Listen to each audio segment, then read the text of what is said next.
अस्सलाम वालेकुम स्टूडेंट्स।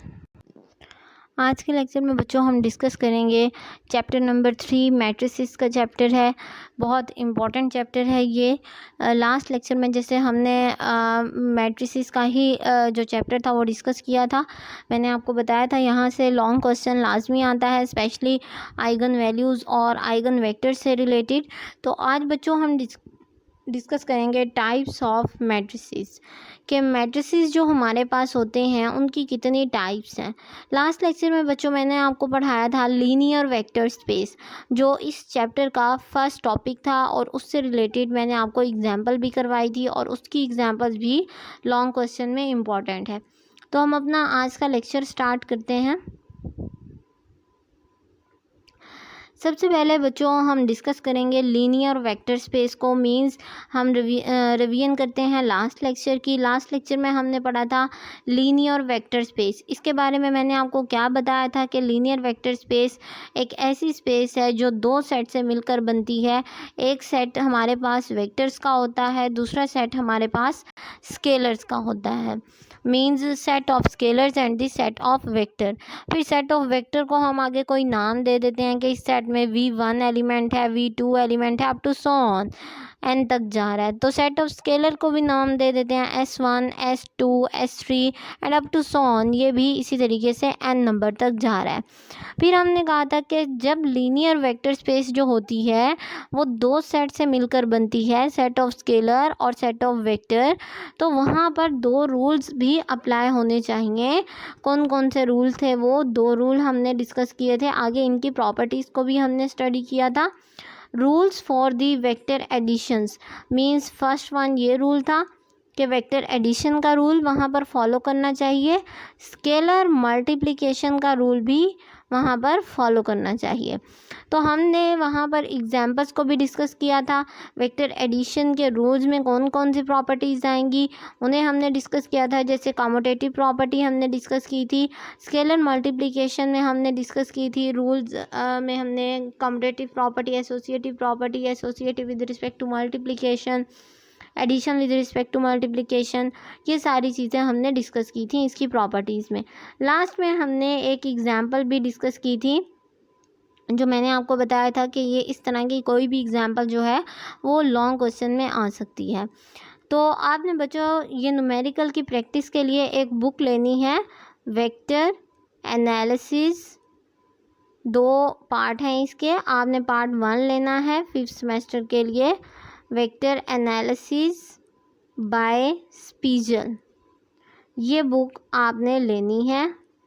यहाँ से आपने डिफरेंट प्रॉब्लम्स निकालने हैं और डिफरेंट प्रॉब्लम्स की प्रैक्टिस करनी है। जिस तरीके से एक एग्जांपल मैंने आपको करवा दी थी लीनियर वेक्टर स्पेस से, बाकी जो एग्जांपल्स होंगी वो आप वहाँ से उठाएंगे और वहाँ पर प्रैक्टिस करेंगे। नेक्स्ट बच्चों हम आज का जो हमारा मेन टॉपिक है वही स्टार्ट करते हैं। आज का जो हमारा मेन टॉपिक है वो है मैट्रिसेस, टाइप्स ऑफ मैट्रिसेस। अब सबसे पहले हम टाइप्स को डिस्कस करेंगे। मैट्रिसेस क्या होते हैं?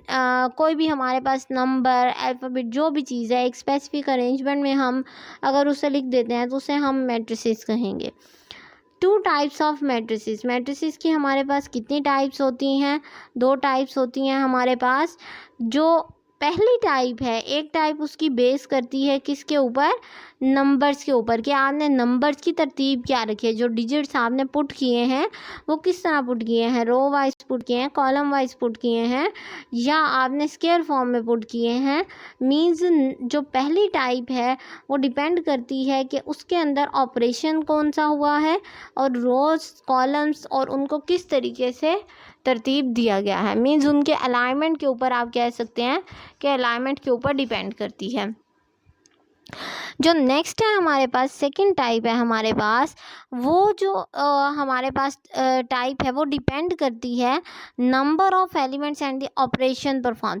मींस पहले जो है हमारे पास वो अलाइनमेंट्स के ऊपर डिपेंड करती है, दूसरी नंबर ऑफ एलिमेंट्स के ऊपर डिपेंड करती है, और जो हम ऑपरेशन परफॉर्म करेंगे उसके ऊपर डिपेंड करती है। फॉर एग्जांपल टाइप 1 में हमारे पास कौन कौन सी चीज़ें आती हैं?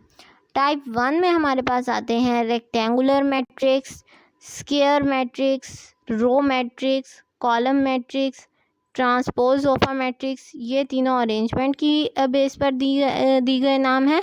और लास्ट थ्री कौन से हैं, ये ऑपरेशन है हमारे पास। ट्रांसपोज ऑफ अ मैट्रिक्स हम कैसे लेते हैं, सिमेट्रिक मैट्रिक कौन सा होता है, स्क्यू सिमेट्रिक कौन सा होता है, इसी तरीके से बहुत सारे और हमारे पास मैट्रिसेस आ जाएंगे। मैंने यहाँ पर कुछ मेन लिखे हैं जो आपकी आउटलाइन में इंक्लूड थे। उसके बाद टाइप 2 में कौन कौन से मैट्रिक्स आते हैं, टाइप 2 में आते हैं, जैसे मैंने कहा था type 2 is based on the elements, के एलिमेंट्स कौन सा है।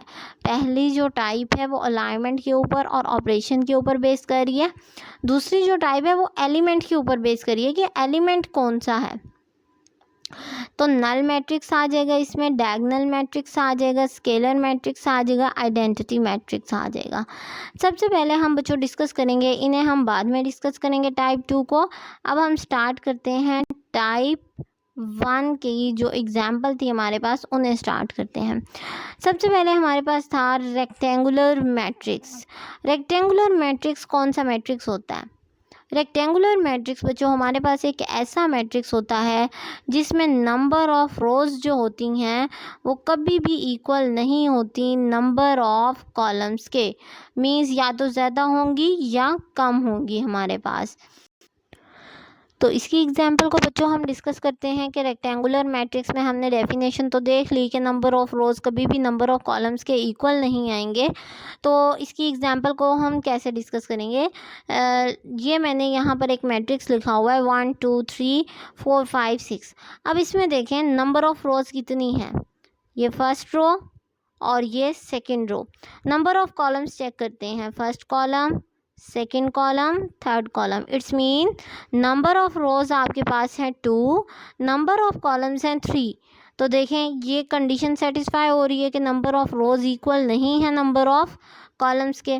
तो अब हम बच्चों यहाँ पर क्या कहेंगे कि ये मैट्रिक्स जो हमने कंसीडर किया है यहाँ पर, ये एक रेक्टेंगुलर मैट्रिक्स है। तो ये हमारे पास जब एक रेक्टेंगुलर मैट्रिक्स है, हमें हर मैट्रिक्स का ऑर्डर भी पता होना चाहिए कि वो उसमें कितनी रोज़ हैं कितने कॉलम्स हैं। ऑर्डर को बेटा हम लिखते हैं हमेशा row cross column, number of rows multiply by number of columns into number of columns. तो ये देखिए यहाँ पर मैंने ऑर्डर मेंशन किया है। रोज़ हमारे पास हमने कहा था 2 हैं और कॉलम हमने कहा था 3 है। 2 इंटू 3 ये इसका ऑर्डर हो गया, किसका, जो मैट्रिक्स दिया गया है उसका ऑर्डर हमारे पास आ गया 2 इंटू 3। 2 का मतलब है रोज़, 3 का मतलब है कॉलम। अब अगर आप इसे लिख देते हैं 3 इंटू 2, इसका मतलब होगा कि 3 रोज़ हैं और 2 कॉलम हैं। तो ये हमारे पास गलत हो जाएगा। हमेशा नंबर ऑफ़ रोज़ की जो स्ट्रेंथ होती है, कितनी नंबर ऑफ़ रोज़ हैं, वो हमेशा ऑर्डर में पहले लिखा जाता है। नंबर ऑफ़ कॉलम जो हैं वो सेकंड नंबर पर लिखे जाते हैं, जैसे मैंने ये वाला ऑर्डर आपको लिखवाया 2 इंटू 3। नेक्स्ट है बच्चों हमारे पास स्क्वायर मैट्रिक्स। अब स्क्वायर मैट्रिक्स हमारे पास कौन सा मैट्रिक्स होता है, स्क्वायर नाम से शो हो रहा है भाई, कोई ऐसा मैट्रिक्स होगा जिसमें सब चीज़ें इक्वल होंगी। स्क्वायर जैसे स्क्वायर होता है ना आपके पास, स्क्वायर शेप मैं आपको बनाकर दिखाती हूँ स्क्वायर शेप किस तरीके से होगी। ये स्क्वायर शेप होगी, आमने सामने वाली साइड्स बराबर हैं। उसी तरीके से नाम शो कर रहा है कि भाई इसमें नंबर ऑफ़ रोज़ और नंबर ऑफ़ कॉलम्स जो हैं वो हमेशा बराबर होने चाहिए। देखें रेक्टेंगुलर में हमने कहा था बराबर नहीं होंगे, लेकिन स्क्वायर में हमने कंडीशन लगाई है नंबर ऑफ़ रोज़ हमेशा इक्वल होंगे नंबर ऑफ़ कॉलम्स के। अब ये हमारे पास किस तरीके से इक्वल होंगे, नंबर ऑफ़ रोज़ और कॉलम किस तरीके से इक्वल होंगे। फॉर एग्जांपल आपके पास नंबर ऑफ़ रो भी 1 है, नंबर ऑफ़ कॉलम भी 1 है, तो 1 इज़ इक्वल टू 1, ये नंबर ऑफ़ रोज़ और कॉलम हमारे पास इक्वल हो गए। तो यहाँ पर देखिए मैंने एक एग्जांपल ली हुई है स्क्वायर मैट्रिक्स की, जिसमें आप देख रहे हैं कि आपको 1 2 3 4 नंबर ऑफ़ रोज़ कितनी हैं, 2 हैं, नंबर ऑफ़ कॉलम्स कितने हैं, 2 हैं। इट्स मीन इसका ऑर्डर क्या बनेगा, 2 by 2। It's a square matrix. कोई ऐसा मैट्रिक्स जिसका ऑर्डर बन रहा है 3 बाई 3, ये भी स्क्वायर मैट्रिक्स है। 4 बाई 4 ये भी स्क्वायर मैट्रिक्स है। मीन्स कोई भी ऐसा मैट्रिक्स जिसमें नंबर ऑफ़ रोज़ हमेशा इक्वल हो नंबर ऑफ़ कॉलम्स के, उसे हम कहेंगे वो स्क्वायर मैट्रिक्स है। रो मैट्रिक्स हमारे पास कौन सा मैट्रिक्स होता है, रो मैट्रिक्स ऐसा मैट्रिक्स होता है जो सिर्फ एक रो से मिलकर बनता है। उस मैट्रिक्स में सिर्फ एक रो हमारे पास एग्जिस्ट करती है, सेकंड थर्ड फोर्थ कोई भी रो एग्जिस्ट नहीं करेगी, just a single row. For example ये मैंने एक मैट्रिक्स लिया हुआ है 1 2 3 4, देखें इसमें सिर्फ एक रो है, ये इसका ऑर्डर क्या बनेगा 1/4, क्योंकि इसमें कॉलम तो 4 है 1 2 3 4, लेकिन रो एक बन रही है, तो इसका ऑर्डर बन जाएगा 1/4। कॉलम मैट्रिक्स हमारे पास कौन से मैट्रिक्स होते हैं? कॉलम मैट्रिक्स बच्चों हमारे पास ऐसे मैट्रिक्स होते हैं जो सिर्फ एक ही कॉलम से मिलकर बनते हैं, जिस तरह नाम शो कर रहा है ना रो मैट्रिक्स, ये सिर्फ रो से मिलकर बनेगा, एक रो से। कॉलम जितने मर्जी हो, रो हमारे पास एक ही होगी, कंडीशन है। कॉलम 4 हो सकते हैं, 5 हो सकते हैं, 2 हो सकते हैं, 3 हो सकते हैं, रो एक ही रहेगी, उसे हम कहेंगे रो मैट्रिक्स। नेक्स्ट हमने कहा कॉलम मैट्रिक्स। कॉलम मैट्रिक्स भी सेम ऐसे ही होगा कि भाई अगर रो मैट्रिक्स सिर्फ रो से मिलकर बन रहा है तो कॉलम मैट्रिक्स को सिर्फ कॉलम से ही मिलकर बनना चाहिए। इट्स मीन यहाँ पर आपके पास क्या आ जाएगा, कॉलम मैट्रिक्स आ जाएगा। कॉलम मैट्रिक्स में हमारे पास क्या आ जाएगा, सिर्फ एक कॉलम हम कंसीडर करेंगे। तो यहाँ पर हम क्या करेंगे कि ये देखें, अब इसमें कॉलम एक होना चाहिए, नंबर ऑफ़ रोज़ की कोई रेस्ट्रिक्शन नहीं है, कॉलम मैट्रिक्स में कॉलम एक होना चाहिए। तो देखें ये एक कॉलम बना हुआ है 1 2 3, लेकिन अगर मैं इसमें नंबर ऑफ़ रोज़ को कंसीडर करूँ तो देखें ये फर्स्ट रो, ये सेकंड रो, ये थर्ड रो। इट्स मीन इसका ऑर्डर क्या बनेगा, तीन रोज़ है हमारे पास, कॉलम कितने हैं, एक ही है। तो कॉलम अगर एक ही है तो ये तो साफ जाहिर है कि हमारे पास होगा कॉलम मैट्रिक्स, और कॉलम मैट्रिक्स में रो हमारे पास आ गई हैं 3। इट्स मीन इसका ऑर्डर बन गया 3 × 1।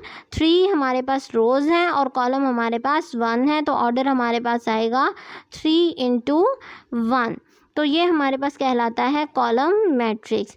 इसी तरीके से हम देखेंगे अब transpose of a matrix, means कोई भी आपको मैट्रिक्स दिया गया है उसका हम ट्रांसपोज किस तरीके से ले सकते हैं। तो ट्रांसपोज़ के लिए बच्चों हमारे पास पहले हम रूल्स को कंसीडर करेंगे कि ट्रांसपोज़ लेने के लिए हमारे पास रूल्स कौन कौन से होते हैं। तो सबसे पहला जो रूल है हमारे पास वो है change the rows into the columns. Means अगर आपके पास एक रो दी हुई है और 3 कॉलम दिए हुए हैं, तो आप क्या करेंगे, रोज़ इनटू कॉलम, आप एक को 3 बनाएंगे, मींस रो को कॉलम में बनाना है। एक रो है उसको कॉलम में एडजस्ट करें, मींस 3 कॉलम। अब आपके पास नंबर ऑफ़ रोज़ पहले 1 थी, अब आपने इंटरचेंज करना है, मींस इस रो को कॉलम बनाना है आपने, 3 आ जाएगा आपके पास, 3 नंबर ऑफ़ रोज़ आ जाएंगी। और नेक्स्ट रूल हमारे पास क्या है, चेंज द कॉलम इनटू रोज़। अब यहाँ पर हमने कहा था ये रोज़ है, ये कॉलम्स हैं, रो को बनाना है कॉलम, मींस यहाँ ऑर्डर आ जाएगा 3, और कॉलम को बनाना है रो 1 ही है, यहाँ ऑर्डर आ जाएगा 1, मींस रिवर्स हो जाएगा हमारे पास। करके देखते हैं किस तरीके से होगा। लेकिन यहाँ पर मैंने एक लिया हुआ है स्क्वायर मैट्रिक्स। स्क्वायर मैट्रिक्स से तो ऑर्डर पता नहीं चलेगा, 2/2 ही रहेगा, लेकिन हम रोज़ को कॉलम में कैसे चेंज करेंगे और कॉलम को रोज़ में कैसे चेंज करेंगे ये हम सीखते हैं। देखिए आपको कोई भी मैट्रिक्स ये दिया गया है, क्वेश्चन दिया गया है और कहा गया है इस मैट्रिक्स ए का आप ट्रांसपोज लें, तो आप ट्रांसपोज कैसे लेंगे, ट्रांसपोज का साइन ये होता है, उसी मैट्रिक्स के जो भी मैट्रिक्स ABCD दिया हुआ है उसके ऊपर स्मॉल t लगा दें, इट्स मीन द ट्रांसपोज। और ये जो मैट्रिक्स दिया होता है इसके ऊपर भी स्मॉल सा t लगाना पड़ता है पूरे मैट्रिक्स के ऊपर। तो देखें 2 3 रो थी, मैं 3 को नीचे ले आऊँ तो ये कॉलम बन जाएगा। देखें मैंने 2 3 इधर लिख दिया है। फिर मेरे पास क्या था 4 5 रो थी, मैं अगर 4 को ऊपर ले जाऊँ तो क्या होगा, ये कॉलम बन जाएगा। देखें 4 5 पहले रो थी, अब 4 5 कॉलम बन चुका है। इट्स मीन मैंने रो को कॉलम बना दिया और जो कॉलम था उसे मैंने रो में कन्वर्ट कर दिया। इस तरीके से बच्चों किसी भी मैट्रिक्स का आप ट्रांसपोज ले सकते हैं। जस्ट आपको रो को कन्वर्ट करना होगा कॉलम में और कॉलम को कन्वर्ट करना होगा रोज़ में, मीन्स उनका जो ऑर्डर है वो इंटरचेंज हो जाएगा आपस में। तो अब हम देखेंगे कि सिमेट्रिक मैट्रिक्स में और नेक्स्ट इसका उलट आएगा हमारे पास स्क्यू सिमेट्रिक मैट्रिक्स। तो स्क्यू में और सिमेट्रिक में हमारे पास क्या डिफरेंस है, दोनों को हम किस तरीके से फाइंड आउट करते हैं। Must be a square matrix. सबसे पहले इसके लिए कंडीशन है कि आपने जिस भी मैट्रिक्स को प्रूव करना है कि वो सिमेट्रिक मैट्रिक्स है या वो स्क्यू सिमेट्रिक है, तो सबसे पहले आपको क्या करना पड़ेगा, आपको ये देखना पड़ेगा कि वो मैट्रिक्स का स्क्वायर मैट्रिक्स भी है, क्योंकि सिमेट्रिक और स्क्यू सिमेट्रिक ऑपरेशन हमेशा हम स्क्वायर मैट्रिक्स के ऊपर ही अप्लाई करते हैं। अगर स्क्वायर मैट्रिक्स नहीं होगा तो आप वहाँ पर मेंशन कर देंगे कि इसका जो इसके ऊपर सिमेट्रिक ऑपरेशन है या स्क्यू सिमेट्रिक ऑपरेशन है वो पॉसिबल नहीं है। तो सिमेट्रिक ऑपरेशन हम अप्लाई किस तरीके से करते हैं, अगर आप ए का ट्रांसपोज लें और वो उसी ए के इक्वल आ जाए तो आप ऐसे मैट्रिक्स को क्या कहते हैं, सिमेट्रिक मैट्रिक्स कहते हैं। फॉर एग्जांपल अगर आपको मैट्रिक्स दिया हुआ है 1 2 3 4 और ये ओरिजिनल मैट्रिक्स है, आपने इसका ट्रांसपोज लिया, मीन्स रोज़ को कॉलम बनाया और कॉलम को रोज़ बनाया, अगेन आपको यही मैट्रिक्स मिला 1 2 3 4 इसी अरेंजमेंट के साथ। इट्स मीन ए का ट्रांसपोज आपके पास ए के इक्वल ही आ गया। ऐसे मैट्रिक्स को हम सिमेट्रिक मैट्रिक्स का नाम देंगे। तो इसके लिए मैंने एक एग्जांपल कंसीडर की है, मैट्रिक्स ए लिया है 1 2 2 3, ये मैंने एक मैट्रिक्स लिया है। लेट्स सपोज इस तरह का कोई मैट्रिक्स आपको दिया जाता है। देखिए एक तो ये स्क्वायर मैट्रिक्स है, इसका ऑर्डर कितना बन रहा है, 2 बाय 2 बन रहा है, 2 रोज हैं एंड 2 कॉलम्स हैं। सबसे पहले बच्चों हम क्या करेंगे, इसका हम ट्रांसपोज लेंगे, मीन्स रोज को कॉलम बनाना है। 1 2 रो है, इसको कॉलम बना देते हैं 1 2, तो ये देखें मैंने 1 2 कॉलम बना दिया। अब 2 3 हमारे पास रो है, इसको 2 को इधर ले जाते हैं, ये 2 3 हमारे पास कॉलम बन गया। अब इसको मैच करें, जो आपके पास मैट्रिक्स दिया हुआ था उसी के साथ मैच करें। क्या आपके पास वही वैल्यू आ रही है जो ओरिजिनल की थी। देखें हमारे पास ओरिजिनल था 1 2 2 3 और हमने जब ट्रांसपोज लिया तो आंसर क्या मिला 1 2 2 3 उसी अरेंजमेंट के साथ। जहाँ पे 1 था वहाँ 1 मिला, 2 2 मिला, यहाँ पर 2 था 2 ही मिला, 3 था 3 ही मिला। इट्स मीन हमें ओरिजिनल मैट्रिक्स ही दोबारा मिल रहा है, जबकि हमने ट्रांसपोज का ऑपरेशन भी अप्लाई कर लिया है उसके ऊपर। तो अब हम क्या कहेंगे कि ए का ट्रांसपोज इज इक्वल टू ए, हमने प्रूव कर लिया कि ए का ट्रांसपोज हमारे पास ओरिजिनल मैट्रिक्स के इक्वल ही है। तो हम ऐसे मैट्रिक्स को क्या नाम देंगे, सिमेट्रिक मैट्रिक्स का नाम देंगे। आई होप आपको सिमेट्रिक मैट्रिक्स समझ आ गया होगा। इस तरीके से कोई भी मैट्रिक्स अगर आपको कहा जाए कि आपने प्रूव करना है तो आप सेम इसी मेथड से प्रूव करेंगे जिस तरीके से मैंने आपको सिमेट्रिक मैट्रिक्स करवाया है। ओके बच्चों, तो नेक्स्ट हम डिस्कस करेंगे skew symmetric matrix. Skew symmetric matrix क्या है, आपने पीछे पढ़ा कि अगर आप ए का ट्रांसपोज लेते हैं वो ए के बराबर आ जाए वो सिमेट्रिक है। अगर आप ए का ट्रांसपोज लेते हैं वो माइनस ए के बराबर आ जाए तो ऐसे मैट्रिक्स को हम कहते हैं स्क्यू सिमेट्रिक मैट्रिक्स। जैसे हम देखते हैं कि इसके लिए भी स्क्वायर मैट्रिक्स होना लाजमी है, कंडीशन है हमारे पास ए का ट्रांसपोज माइनस ए के बराबर आएगा। इसमें अगर आ जाए तो हम कहेंगे जो गिवन मैट्रिक्स है वो स्क्यू सिमेट्रिक्स है, अदरवाइज वो नहीं है स्क्यू सिमेट्रिक।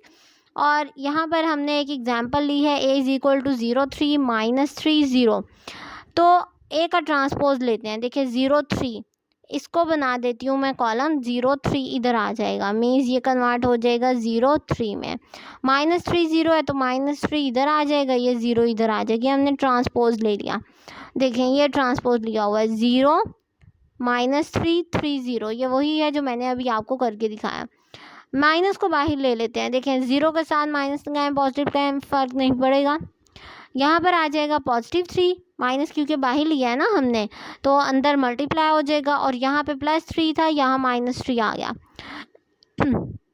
देखें माइनस आपके पास बाहर आ गया और ये वाला जो मैट्रिक्स है ये वही है जो आपके पास ओरिजिनल मैट्रिक्स है। इट्स मीन ये आपकी ए की वैल्यू है। ए का ट्रांसपोज, ये negative sign as it is लिख दिया आपने और अंदर आपका आ जाएगा ए का ट्रांसपोज माइनस ए के बराबर आ गया। तो इस तरह के मैट्रिक्स को हम नाम देंगे स्क्यू सिमेट्रिक मैट्रिक्स का प्रूव कर लिया हमने। अब हम टाइप 2 को डिस्कस कर रहे हैं, नल मैट्रिक्स। नल का मतलब होता है ज़ीरो। ऐसा मैट्रिक्स जिसमें सारे के सारे एलिमेंट ज़ीरो हों उसे हम नल मैट्रिक्स का नाम देते हैं और इसे कैपिटल ओ से रिप्रेजेंट करते हैं। नेगेटिव ऑफ अ मैट्रिक्स, अगर एक मैट्रिक्स में आपके पास वैल्यूज़ दी गई हैं उसको आप इन्वर्स ले लेते हैं, मीन्स उसकी जो साइन है वो चेंज कर देते, जैसे +1 है इसको कर देते हैं -1, +2 को -2, +3 को -3, +4 को -4, सब की वैल्यूज़ चेंज हो गई। इट्स मीन ए कन्वर्ट हो गया, माइनस अगर आप बाहर ले लें तो अंदर ओरिजिनल आपको ए मिल जाएगा, -a में कन्वर्ट हो गया ये। तो इसको हम कहेंगे negative of a matrix. Scalar matrix हमारे पास कौन सा मैट्रिक्स होता है? स्केलर मैट्रिक्स हमारे पास ऐसा मैट्रिक्स होता है, पहली बात तो ये कि इससे डायगोनल होना चाहिए। अब डायगोनल मैट्रिक्स हमारे पास कौन सा मैट्रिक्स होता है? ऐसा मैट्रिक्स जिसके डायगोनल में, डायगोनल होती है ये वाली वैल्यू, डायगोनल में कोई भी एक एलिमेंट नॉन ज़ीरो हो या सारे नॉन ज़ीरो हों, उसके अलावा बाकी ज़ीरो हों, उसे डायगोनल मैट्रिक्स का नाम देते हैं। All diagonal elements must B same. देखें, स्केलर मैट्रिक्स वो होता है जिसमें सारे डायगोनल एलिमेंट्स सेम होने चाहिए। फॉर एग्जांपल 1 1 1, बाकी सारे ज़ीरो हैं हमारे पास, तो डायगोनल एलिमेंट तो हमारे पास सेम है, तो इस मैट्रिक्स को हम नाम देंगे स्केलर मैट्रिक्स का। इसी तरीके से जो डायगोनल मैट्रिक्स है, अभी मैंने आपको बताया, एक तो पहली कंडीशन है कि इसे स्केलर मैट्रिक्स होना चाहिए। Any one of the diagonal element must be non zero, not zero. एक कोई सिंपल सा कोई एक सिंगल एलिमेंट भी हमारे पास अगर नॉन ज़ीरो है तो हम कहेंगे वो डायगोनल एलिमेंट है, जैसे उसके अलावा बाकी सारे ज़ीरो होने चाहिए। जैसे यहाँ पर देखें, ये डायगोनल एलिमेंट 2 2 है, बाकी सारे ज़ीरो हैं, 2 बाई 2 का ऑर्डर है, स्केलर मैट्रिक्स है, डायगोनल एलिमेंट है। यहाँ पर सारे हमारे पास जो है ज़ीरो है, लेकिन हमने कहा डायगोनल में अगर एक सिंगल भी नॉन ज़ीरो है तो हम कह देंगे वो डायगोनल में डायगोनल है, कंडीशन सेटिस्फाई हो रही है। यहाँ पर देखें एक सिंगल नॉन ज़ीरो है, 3 बाई 3 का मैट्रिक्स है, स्केलर मैट्रिक्स है। आइडेंटिटी मैट्रिक्स हमारे पास कौन सा मैट्रिक्स होता है? इसके लिए भी कंडीशन है कि इसे स्केलर मैट्रिक्स होना चाहिए और मस्ट भी डायगोनल, डायगोनल भी होना चाहिए, दो कंडीशन है इसकी, और all diagonal elements must be equal to 1। जैसे कि ये देखें, ये सारे डायगोनल एलिमेंट 1 हैं और इसे आई से रिप्रेजेंट करते हैं, कैपिटल आई से। ये भी स्केलर मैट्रिक्स है, इसमें भी सारे डायगोनल एलिमेंट्स 1 हैं।